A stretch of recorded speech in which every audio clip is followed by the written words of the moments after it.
I know that.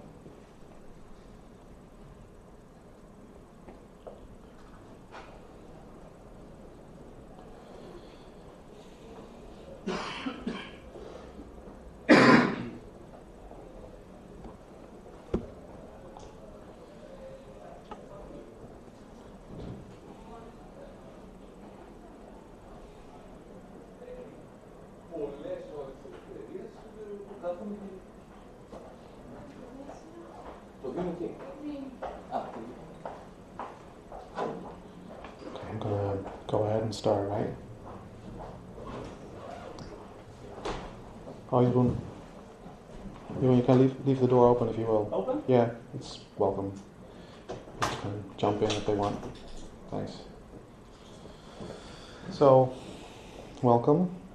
I'm supposed to stand here because of the camera, so you got me. But I might wander off from time to time, but that's okay. You hear my voice. Today I'm talking about essential marketing at the regional level, meaning doing marketing from our local association. I'm chair of the Dutch Drupal Association, and there's a lot of discussion and things happening around marketing Drupal, obviously, right, this week and before. For the Dutch Drupal Association, we've made some wonderful steps, I think. I'm very proud of the things that we've accomplished over the past 6 to 12 months. And I'm very proud to share them here with you. And I'm also interested to learn from you on your local association, how you've been doing. We've been having some talks already that have been very good. So I'm talking about our local non-profit associations that we have, right? So if you are doing the things that you do, you organize camps, you're most likely to have set up or incorporated a local entity or a non-profit association like we have, right? So you need a vehicle for doing legal commitments with venues. You need a vehicle to do payments and financial commitments and so forth. So that's why you need an association for. I'm assuming that whatever you are interested in with regards to marketing, you already have or take part of an association. I'm not going to talk about how to incorporate one. I'm going to talk about marketing your local association, right? So what you need in order to be operational, obviously, are what we call statutes, like some sort of legal document of incorporation. Welcome. You need a board, like people who run it. There's some probably differs from country to country, but we have it's a legal mandatory to have a board. You need some policies that describe what you do and why you do it, and you need the tools like a bank account or a website or whatnot. So right. So I'm assuming that that's covered. That's what we have. With regard when we're talking about the activities, that's all what we do and we love most, right? That's like DrupalCon last year. Yesterday's photos just came in. So organizing camps and bringing the people together that we work with is what we love and what we do most. We know it's important. We do that extremely well, right? As we can see on the photos that we make, many familiar faces, mostly Drupal professionals, new faces also, people who'd like to get involved in the community, but the community is the group of people that we grow up with and that we see each year, basically, a lot of the times. But the community is more than that. Welcome. So when we talk about marketing and branding, we talk about identity, right? So with regards to our own identity, the first question that comes up in a lot of the discussions, yesterday, Monday, our discussions is, who do we do it for, right? So what's our target audience?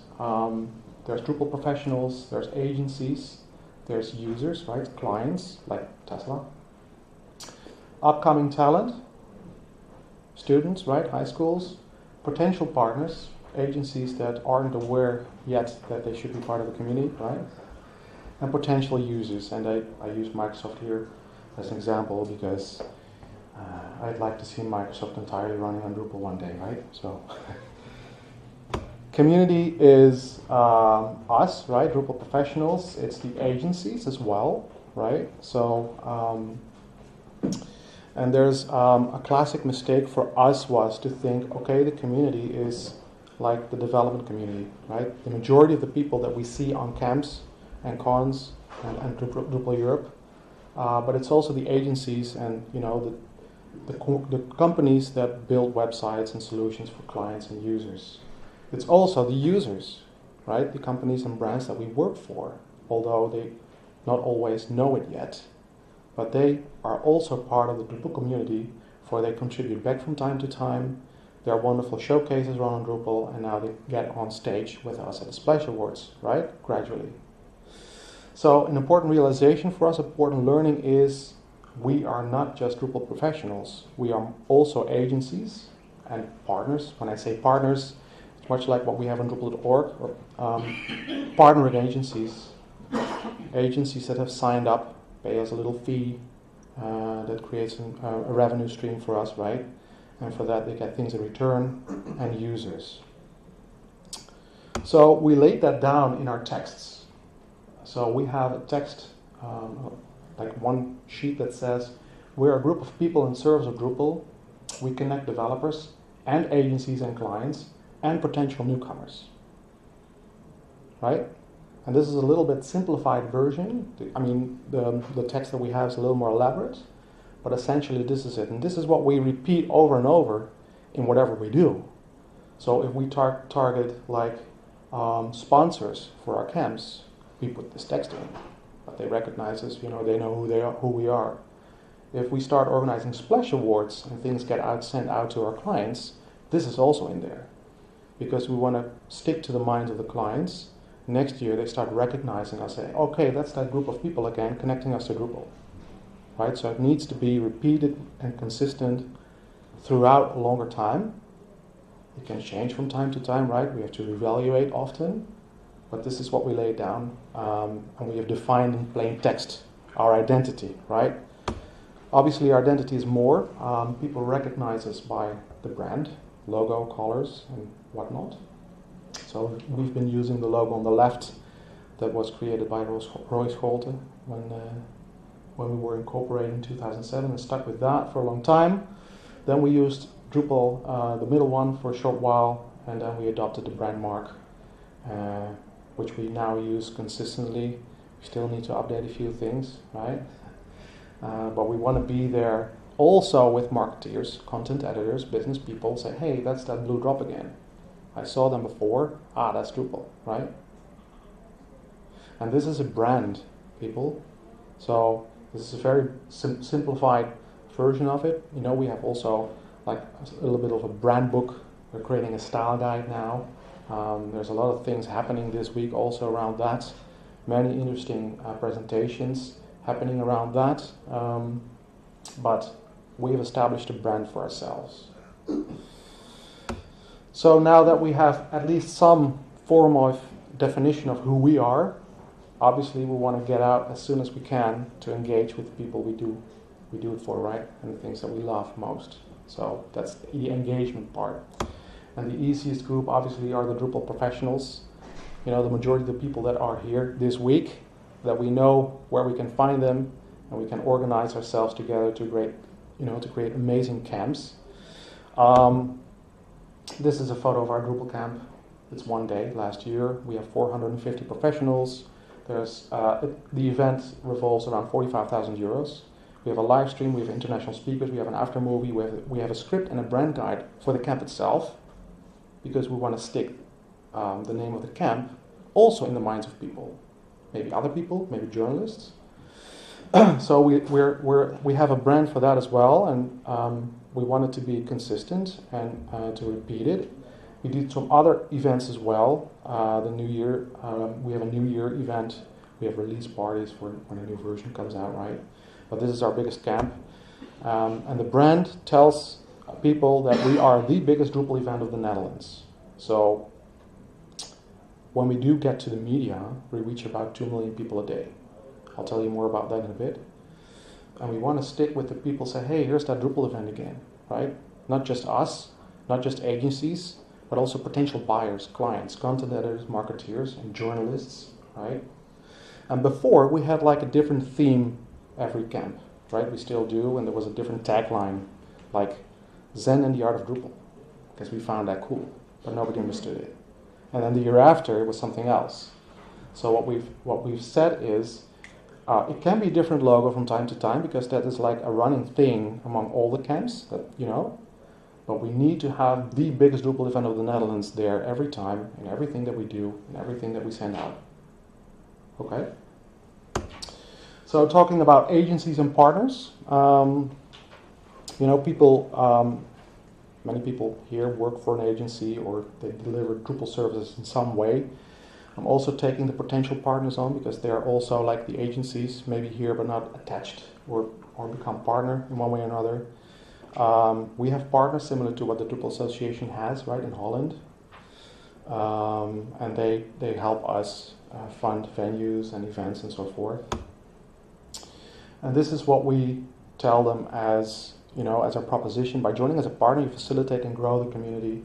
You make it possible to create events. You help to promote Drupal.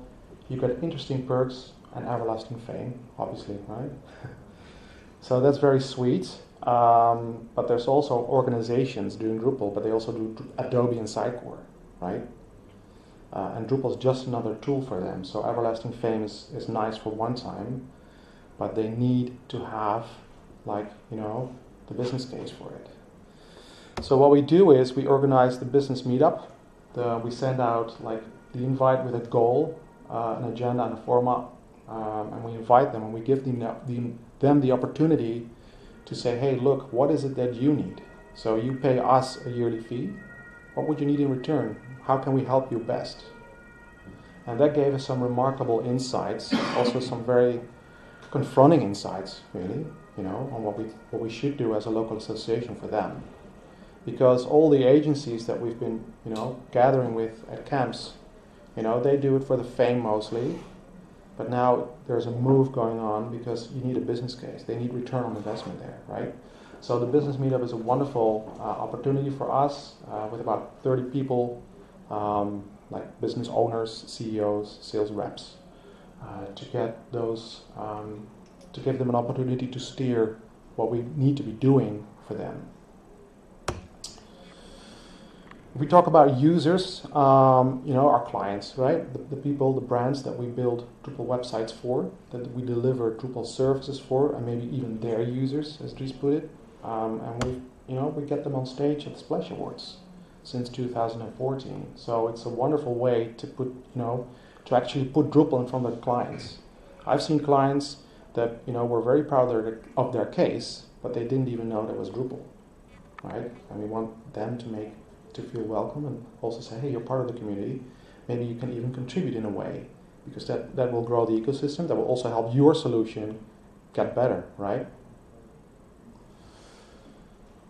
So in doing these things, right, we feel that it's right, we see that it works, but there's an important loop that we need to go through, is the plan, do, check, act, right? We need to check continuously.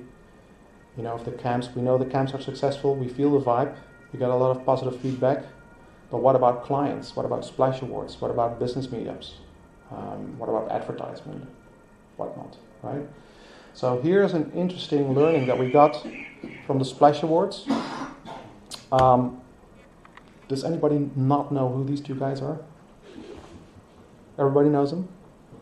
They're Jem and Robert, right? So they have been wonderful ambassadors for Drupal, obviously. And if there's two people who can deliver a story, it's them, right? So Jeffrey has been with the Splash Awards, you know, our very first in 2014. Robert came the next one. But according to the EPI, that's the English Proficiency Index, the Dutch in Holland are among number 2 among the people who speak English best as a second language, right? So in spite of that, the feedback that we got from our clients, which were also, you know, medium large to large enterprises, they said, well, we did a wonderful show, but who were these two guys? And why was it in English? Right? So even though they speak English and they have all these English contracts going on, they want their cases on stage in Dutch. Right? In their language, it's their work. And they did a great show, but, you know, it was basically Jem and Robert were there for our amusement, right? We felt it was a great show, but we changed that the last time, and we hired a professional actor presenter in Dutch who did also a great job, and that appealed better because ultimately Splash Awards is for them, not for us, right? So that's a confronting learning that you need to act upon and be willing to take that step, even though Jem and Robert, we love them, right? Right, so upcoming talent. We did the Drupal Training Day in 2015, I think it was. There was 250 students, teachers, and universities across Netherlands and Belgium coming to one place. Actually students. So students came up to us and say, do I really need to be here? Well, not for me, but ask your teacher. But it was a great way, and it was a great interest from universities to get in, in touch with Drupal, as opposed to Microsoft Access or Joomla. So this has become like a starter kit that is work in progress to pick up for agencies and do their own sort of onboarding for students and maybe cherry pick some, right? But there's a lot of work to be done there. It's become too big, basically, honestly, to do on Tuesday nights. So this is sort of a standstill, but there's some great work there left to be picked up. So this is our attempt to engage with upcoming talent. With regards to the lower half in general, it's a little bit different because it's sort of outside our comfort zone, right? It's outside the community, it's outside the clients that we know of. So we have to talk a different talk sometimes. So we've increased our camp ticket prices, right, over the past few years. Camps have gone bigger. We started advertising. I'll tell you about that in a minute. And partners are the ones that pay us. So in order to service our community better, the potential users are an interesting group to engage with in order to grow the pie, get more Drupal brands, more brands to use Drupal, right? More Drupal work is good for all of us. So the fact that camps have gone bigger and more professional means that visitors and attendees have come to expect professional attention, right? Like they would go, like these big events for 200 euros that you have, or right, it looks very professional. So do the organizers know of Drupal Europe? You need to answer emails night and day, it goes on, except you do it, on weekdays at night. So we basically, with everything that we've been doing, stretch the limits of what we can do as volunteers, because we don't have more time. We're really like full. We can't take any more than, organize the camps, and maybe write a press release, and that's about it, or a blog post. But we do have some money. So that's interesting, but the time is really an issue for us. So the business meetup helped, gave an interesting insight to that, because we decided on the business meetup to show our financials to them in the introduction, right? So we have some reserves, which is okay for a non-profit, right, to have some financial reserves, but it's like 17,000 euros plus, which is quite some reserve, right? So we showed that to them, and they were like astounded, really. So they said, well, we appreciate everything that you've been doing, but you don't need to increase fees or ticket prices. You have money. Please do something with that, right? Spend it wisely, obviously. Think it through, but do something, right? So do or do not. And that's what we did. That resounded with us. And that's what we did last year. And we decided to engage with that potential users and increase the pie. Engage with advertising. Reach potential clients. We're not neglecting the other groups, but the community is well taken care after with our camps. But we need to address that sort of part of our target audience that we've been neglecting over the past few years. So by investing in potential users, that's a good way to help our partner agencies who pay us, right? So what do you need in order to make a choice? I've been in the Drupal business development side of things, sales and marketing, for over 15 years now. And there's essentially like these four these four components that take part in the decision-making process, right? For taking on Drupal, it involves features, skills, price, and proof. Right? Features is does it have all that we need? Skills, are you the right people for us? Price, do we get plenty of bang for our buck, right? Do we get it for the right price? And proof, have others gone before us? So that's an interesting part because, well, you know, features is like you need to know what features they need first, but it's either, you know, we have it or we don't have it, or we can create it for you. Most of the time we can deliver, right? Skills, are you the right people for us? It's all about our approach, project management, agile, development skills, technology skills, and so forth. Price is like a negotiation, or it's set. It needs to be that, or you're out. But people also, you know, they go for stories. They want to know, have others gone before me? You know, if you go out and buy a new set of speakers, or a new toothbrush, or go out and book your holiday, you want to see, you know, what others feel about that. And we have plenty of stories. There's so many great stories about Drupal. They reside on the websites of agencies mostly. There are also plenty of good stories on Drupal.com. We've got great stories coming in for the Splash Awards. So that's what we started. We started collecting stories for wonderful cases. And this is an example of them. Right? So we collected the stories, and when we went out to talk to journalists, say, hey, what does it take to get an item in your magazine or your online platform reaching 1 million people a day? They say, well, I was telling about the story about Drupal, about the ecosystem, about how it's different from licensing system, how you take and give back, and that way, you know, makes the ecosystem better, and how great brands have embraced that. And they said, that's a great story. Do you have those stories? We didn't have it, so we needed to collect that. So we started collecting these stories. That's a first step. Another step is that we made an advertisement in one of the magazines that reaches marketeers, content editors. We hired a booth on one of their events. So solutions that increase the life of people, millions of people on a daily basis with the freedom of Drupal, right? Some USPs and some great brands that use that. This was our first attempt at an advertisement, right? And we did this ourselves.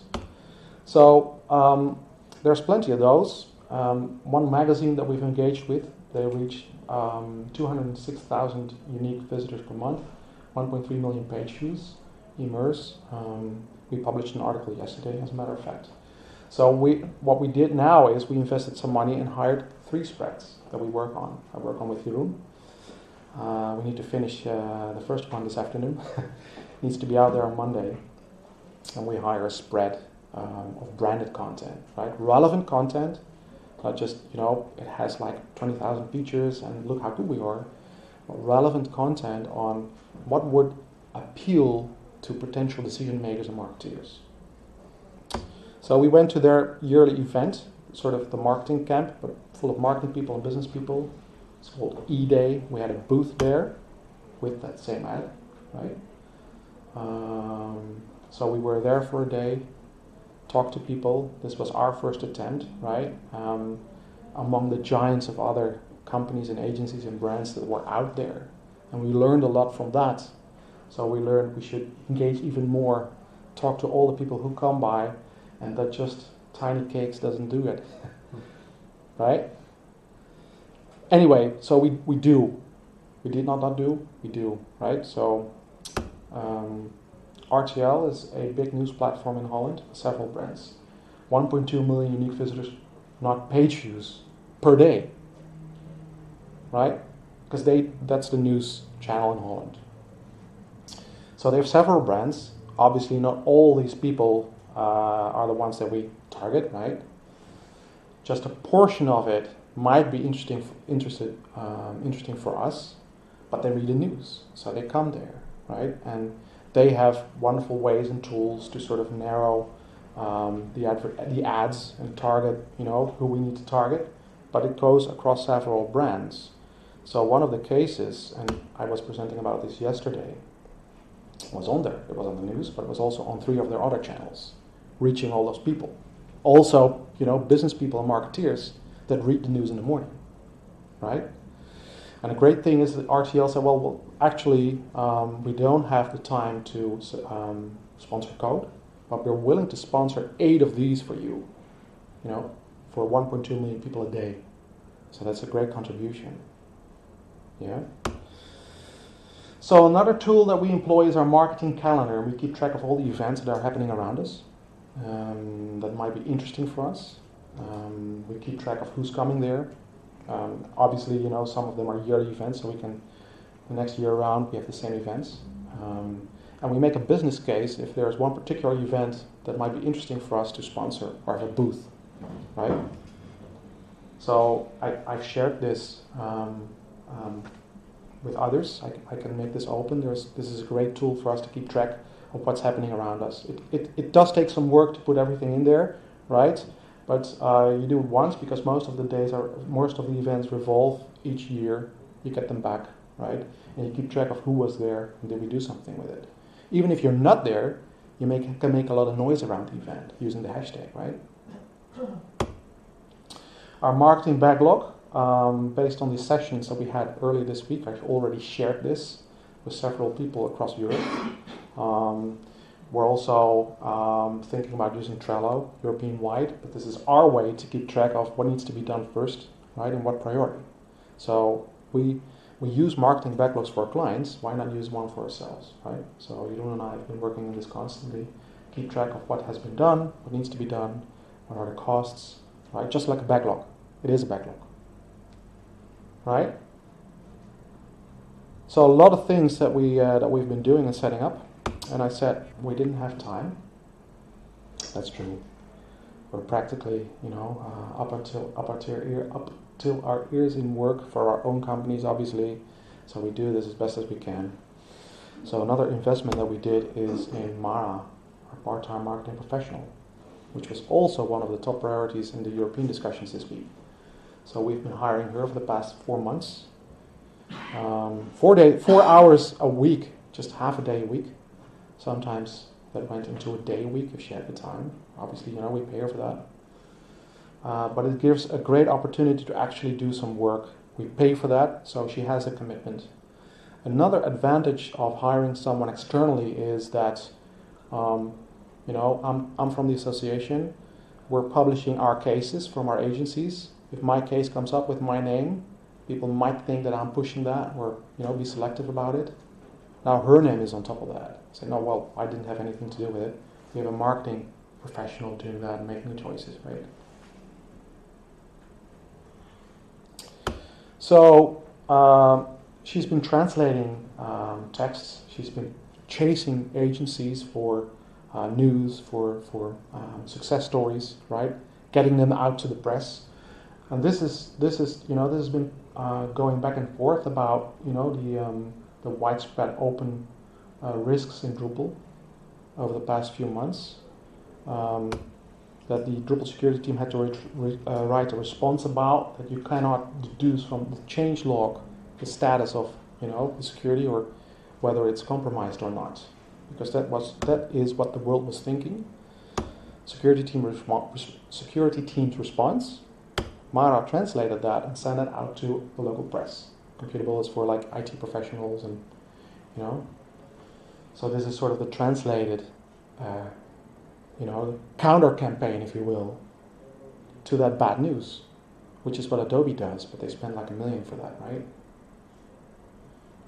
Another example is the press release last week. So that was one of the last things Mara did before she went with her maternity leave. She really was sort of done. I said, can you do one more thing? Because we have this. We need to get this out, and 8 countries have gone before us. So she translated that, right? And I tweeted about this morning.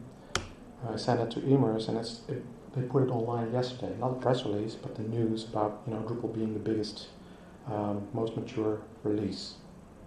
And we had to be persuasive about this because they reach 1.2 million people, marketeers, business people, decision makers, and the journalist was telling me, well, we're not posting software updates.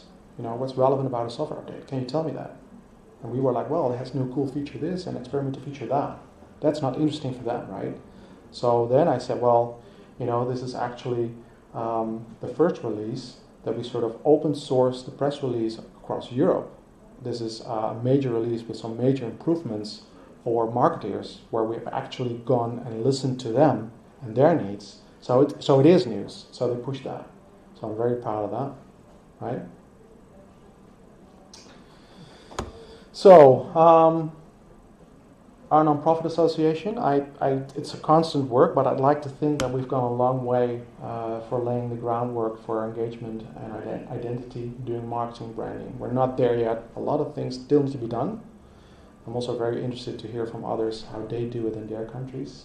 Heard some interesting things from the UK, how they've split up their camps in like a community day and a business day. We're thinking about that too now. But yeah, so 2 weeks ago we had our annual sort of board retreat, which is just an afternoon in an office, basically. But so what we said is, okay, now that we've been moving forward, we can sort of steer the ship, right? We can't steer from a standstill. We've been doing things, we've been learning things.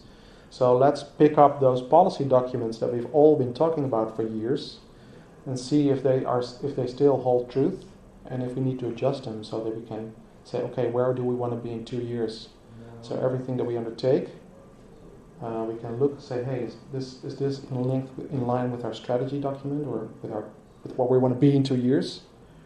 Or do we need to do something else? So that's what we'll be focusing on in the coming months, in the coming year, to focus on that strategy and where we want to be. Yeah?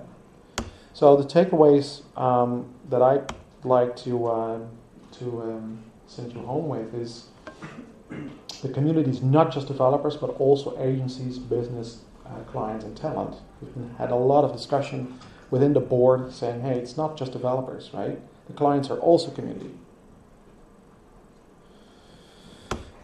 Define your identity. What do you do? Who do you do it for? How should people recognize you, right? Do that session, maybe 2, but ask yourself, okay, what is it that we want to be? Lay that down and use it consistently and repeatedly. Not change it over and over. Obviously, it's not written in stone. You need to change it at one point, but try, to find that and use it consistently throughout everything that you send out. Whether it's like a splash award, whether it's a business event, whether it's a camp.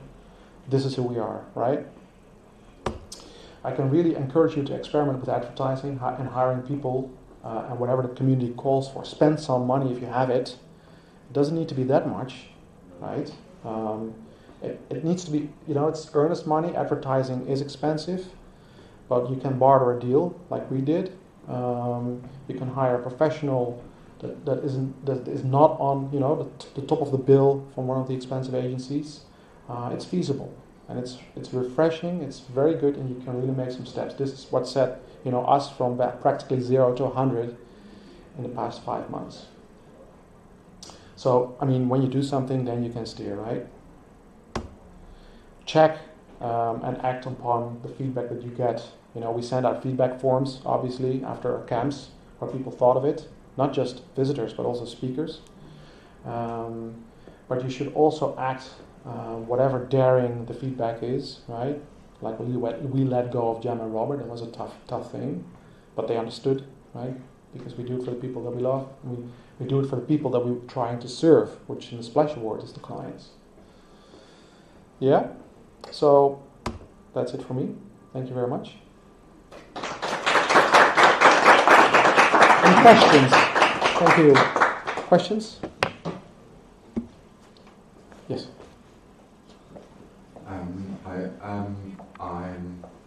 We set up a business association in Germany, and there's also a community association. Mm-hmm. I understand that you had this situation in the past too, and that generally in our community, and sometimes there's a gap between community and business, and therefore I'm interested in what were your experiences in this conflict zone, and how do you solve that? Yeah, we had like 2 associations at one point, because some of the business-minded people in the community, I do this because we're all community, they set out, said, well, it's not going fast enough for us. We want to do the advertising, we want to go forth, and they incorporated a second association. At the time, might seem like a wise choice, but we're really in competition because they start organizing things and get partnerships with the same agencies and people that we target. So we started in a competing situation, and they too didn't have the time. They discovered that, well, we don't have the time actually to do the things ourselves either. So that's when we take a step back and then go forward, right? So they discontinued that one, and we moved part of their stuff and the things that it did and some of the financials and board member back into ours. And now, finally, we've started to recognize that we need to serve both, but with a different message, with different things. So, yeah. Someone? Questions? Feel free. No? Okay, thank you. Good.